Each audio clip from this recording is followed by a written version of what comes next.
Hey guys, it's Bonnie. Today I am here to go through my Booktube-A-Thon Wrap Up 2015. The Booktube-A-Thon was this week and now it is over and I did pretty well, I would say. So let's get right into it. The thing about the Booktube-A-Thon is that it is a 7-day readathon, in case you didn't know.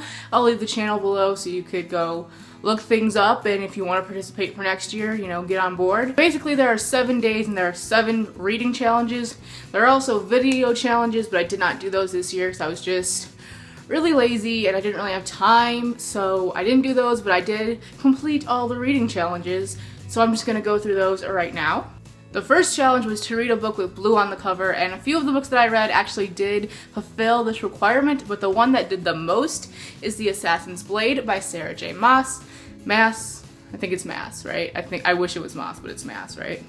Anyway, this is a collection of 5 novellas from the Throne of Glass series. If you don't know what Throne of Glass is, you must be living under a rock because everyone has read it except for me, but I'm getting through it. Basically, it's a fantasy series about this girl named Selena, and she is an assassin who gets captured and then has to fight to become the king's champion so that she can earn her freedom. These 5 novellas take place before Throne of Glass, so they're kind of just an insight of Selena's life before everything, and you get a really good look at her character and kind of the relationship she's formed throughout and kind of some of the choices that causes her to make in future books. I thought it was a really good. I think I gave it 4 stars overall because some of the novellas were kind of but I did like them overall. The second challenge was to read a book whose author has the same first letter of their last name as yours. So I needed to pick an author whose last name was W, and for this I read Pivot Point by Casey West. I was not expecting this book to be what it was. I thought this was maybe like a dystopian sci-fi kind of book, and while it is, because there's a lot of aspects of that, it kind of reads more like a contemporary, which also makes sense because that's what Casey West is known for.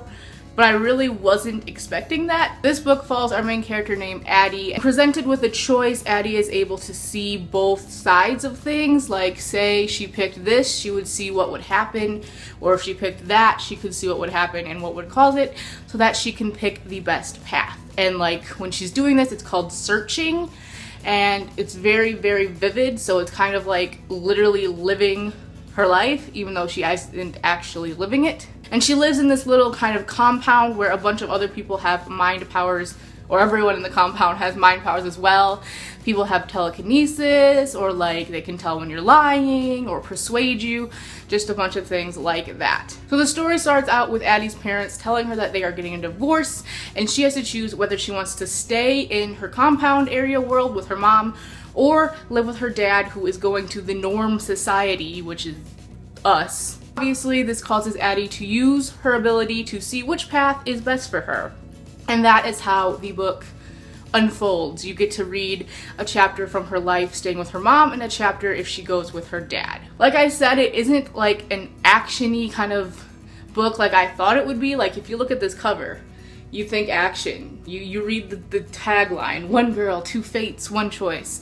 It screams dystopian action kind of thing, but it's really more focused on her life and the romance, and that wasn't a bad thing, but that definitely wasn't what I was expecting, so I gave this one 4 stars. I am excited to read the sequel though. The third challenge was to read someone else's favorite book, and for this I chose my friend Ashley's favorite book, which is Memoirs of an Imaginary Friend by Matthew Dix. This book quite literally follows the memoirs of an imaginary friend named Budo, and he is the imaginary friend of this young boy named Max, who has some kind of mental disorder, but we aren't ever told exactly what it is.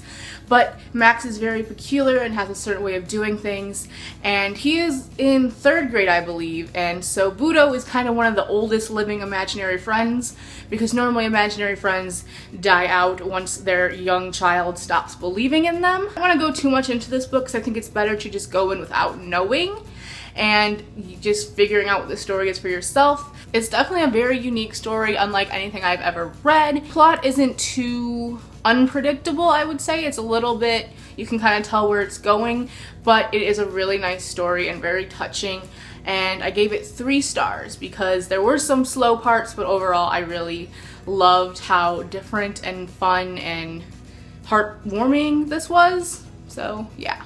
The fourth challenge was to read the last book you acquired, and for this, again, the last book I acquired was Memoirs of an Imaginary Friend, so that is what I did for that challenge. The fifth challenge was to read a book without letting go of it, and for this I read Fracture Me from Unite Me, which is one of the Shatter Me novellas. I also read Juliet's Journals.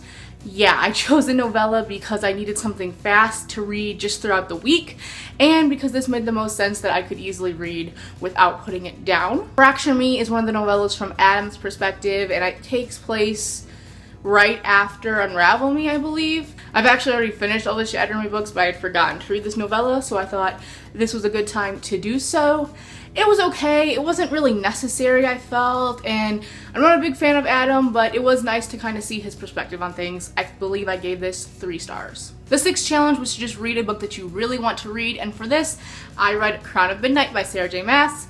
Obviously, after I read Throne of Glass, I really wanted to move on with the series because it was really good, and this one was no exception. I know a lot of people say they love this so much more than Throne of Glass, but I don't know if I would love it so much more, but it definitely has more, I guess, story and plot and things that happen, and the end. Wow, so crazy, so good. I'm really excited to pick up Heir of Fire. I believe I gave this 4.5 stars. Seventh and final challenge, as always, is to just read 7 books. So to do this, I had to pick up 2 more books. The first one I picked up was The Peculiar Life of a Lonely Postman by Dennis Theriault. Sure. This book follows a 27-year-old postman named Bellotto, and he's a very peculiar postman. He goes through people's mail and he copies their letters and stuff so that he can read them later because he's lonely and, honestly, in my opinion, very weird. He becomes particularly attached to a woman who is sending poems back and forth to this man, and he becomes obsessed with her. He falls in love with her, and it's just, it really threw me off.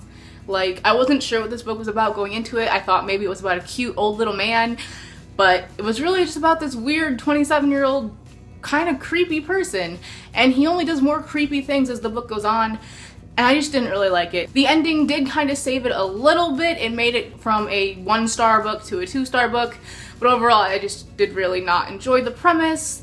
The writing was kind of boring. I was skimming most of it, and it's only 108 pages, so that's not a good sign, and I wasn't a fan. I gave this 2 stars. Last, to complete the 7th challenge, I picked up We'll Always Have Summer by Jenny Han.